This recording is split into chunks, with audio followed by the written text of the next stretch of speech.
Pois é, vamos abrir então essa edição do Jornal Jovem Pan, falando sobre a participação do presidente Jair Bolsonaro no funeral da Rainha Elizabeth II. Vamos acionar o nosso repórter Bruno Pinheiro, que vai trazer todos os detalhes para a gente. Bruno, seja muito bem-vindo. Conta como foi a manhã do presidente em Londres. Parece que ele se irritou com um questionamento, foi isso? Bem-vindo. Exatamente, a você uma ótima noite, a quem nos acompanha, sempre uma alegria, uma honra estar aqui no Jornal Jovem Pan. Essa agenda de Jair Bolsonaro, ele foi ao último adeus à Rainha Elizabeth, assim como outros chefes de Estado. Lembrando que ele recebeu esse convite rapidamente ao amanhecer do dia, ele confirmou que estaria ao lado da sua esposa Michele Bolsonaro, a primeira-dama, como aconteceu. Quando Jair Bolsonaro chegou no Reino Unido, na embaixada, onde fica o embaixador ali no Reino Unido, diversos apoiadores estavam aguardando. Ele fez uma espécie de um discurso de campanha, conversou com seus apoiadores rapidamente, voltou a falar sobre as ações do governo e, é claro, sobre as eleições. E aí gerou uma repercussão, já que uma jornalista voltou a falar para fazer um tipo de pergunta se de fato essa viagem era algo eleitoreira, se o discurso era algo eleitoreira, quando Jair Bolsonaro, atual presidente e candidato à reeleição, acabou abandonando esta conversa, ficando um pouco irritado com este assunto. Essa foi justamente a visão da oposição, tanto da chapa do candidato Lula quanto da candidata Soraya. Ambos entraram com uma representação.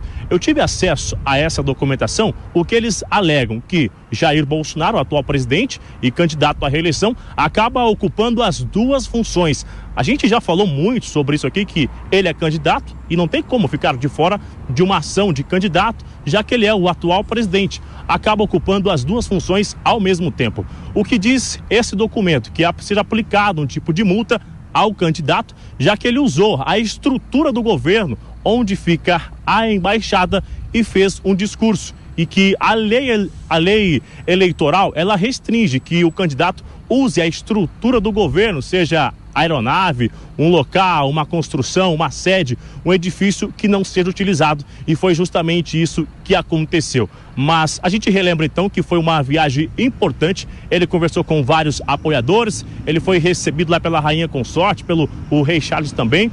Conversaram muito. Há um interesse do Reino Unido, da família real, avançar sobre o desenvolvimento econômico, sobre o meio ambiente. Houve essa conversa com outros chefes de Estado também, mas a repercussão da oposição acabaram judicializando essa viagem, que agora vai continuar, e a resposta à espera da justiça eleitoral.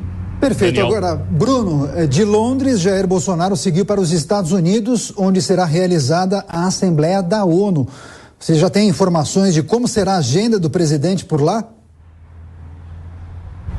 Já temos sim, e a nossa equipe já está aguardando a chegada do presidente, na verdade, para acompanhar este evento, a Assembleia Geral da ONU 2022. A abertura é do atual presidente Jair Bolsonaro. Ele saiu hoje do Reino Unido por volta de 15 horas, lá da embaixada, com rumo a Nova York, onde acontece então a cerimônia de abertura. O que se esperar desse discurso? Voltar a falar realmente sobre as ações do governo, sobre as ações durante o enfrentamento à Covid-19, sobre o auxílio, sobre a economia, na verdade, sobre a redução no preço dos combustíveis. E lá no Itamaraty não há um consentimento do que há o planejamento aqui do Palácio do Planalto, que é justamente o quê? Voltar a falar sobre os atos de corrupções no governo do candidato Lula, ou seja, seria um ataque diretamente ao candidato. Esse discurso, que acabou sendo elaborado através de diversas mãos, realmente é um discurso reto, sem ser um discurso eleitoreiro, mas hoje ainda, na noite desta segunda-feira, segundo informações, haverá uma última reunião, que será o quê? Que vão finalizar o discurso, se vão inserir os ataques ao candidato Luiz Inácio Lula da Silva no olhar eleitoreiro, ou se vai somente falar sobre as ações do governo. Mas Jair Bolsonaro, atual presidente, muito otimista com esse discurso na Assembleia Geral da ONU. Lembrando, se Jair Bolsonaro não for reeleito em 2022, esse será o seu último discurso na Assembleia Geral da ONU que esse ano é o ano de 2022. Essa cobertura extensa amanhã aqui na Jovem Pan News. Volto com você, Daniel. Tá certo. Bruno Pinheiro trazendo detalhes da agenda do presidente Jair Bolsonaro no exterior. Daqui a pouco a gente volta a conversar com o Bruno diretamente da capital federal. E para comentar os assuntos mais importantes do dia, vamos chamar o nosso time de comentaristas, os analistas do Grupo Jovem Pan, Miguel Daúde e também Rodrigo Constantino, a quem agradecemos demais pela participação, começando com o Miguel Daúde. Daúde, em relação a essa agenda de Jair Bolsonaro nos Estados Unidos, Assembleia Geral da ONU, o que você acha que ele deve destacar nesse discurso de amanhã? Muitos apontam justamente a retomada da economia, as questões que envolvem a agenda verde, agronegócio. Você acha que deve ser por aí ou ele deve tratar da questão que envolve as eleições, lisura do processo eleitoral? Qual é a sua percepção e expectativa? Hoje disso, de tratar das eleições. Boa noite a você, Daniel, a Lívia e ao Constantino. O presidente Jair Bolsonaro vai falar, e ele tem o que falar com fundamento, a situação da economia brasileira. Apesar da sensação que desse momento da nossa economia ainda não estar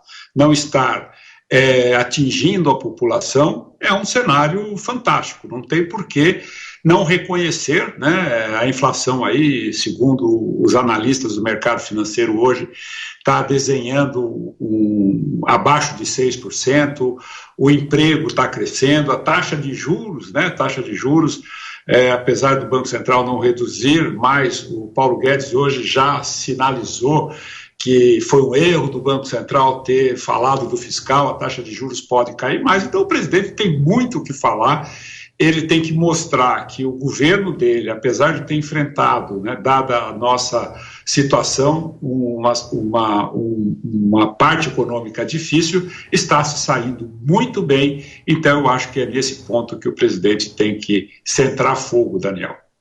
Agora, Constantino, sobre as informações que abriram a participação ao vivo do Bruno Pinheiro, sobre a passagem do presidente Jair Bolsonaro por Londres nos eventos de despedida à Rainha Elizabeth II, ele trouxe a informação que PT e União Brasil judicializaram alguns discursos feitos pelo presidente nessa passagem, especialmente discursos que foram feitos da Embaixada do Brasil no Reino Unido. Qual deve ser o destino de mais essas ações contra o presidente no TSE, na sua opinião? Boa noite, Lívia, Daniel, Daúde, todos que nos acompanham. É impressionante como a oposição está gastando dinheiro com advogados nessa campanha para judicializar tudo. Talvez seja porque não consegue, nem mesmo no Brasil, reunir a quantidade de pessoas que foi lá na embaixada prestigiar o presidente da República. É um negócio impressionante. O presidente, ele não tem como se dividir ao meio. Ele é o presidente da República e ele é o candidato à reeleição. Ele foi num evento junto com 100 chefes de Estado do mundo inteiro, aliás, em destaque, sentou mais à frente, por exemplo, do que o Joe Biden, cumpriu a agenda com protocolo e liturgia do cargo no que dizia respeito ao funeral da rainha em si, lembrando que o funeral britânico tem um tom mais leve do que aquele que os brasileiros estão acostumados, por isso imagens dele sorridente, por exemplo, ao lado do novo rei Charles III, e fez um discurso depois na Casa do Brasil, ali, na embaixada, para uma pequena multidão de brasileiros que foi lá ouvi-lo. Nada de absurdo, nada de errado nisso. Eu acho realmente que a turma está com inveja. De novo, estão tentando judicializar a campanha desde o começo, o presidente não fez nada demais e isso denota algum grau de projeção da oposição. Ele usou o funeral da rainha para palanque eleitoral. Talvez estejam confundindo com o ex-presidente Lula, que usou o velório da própria ex-mulher, aí sim, para fazer discurso político.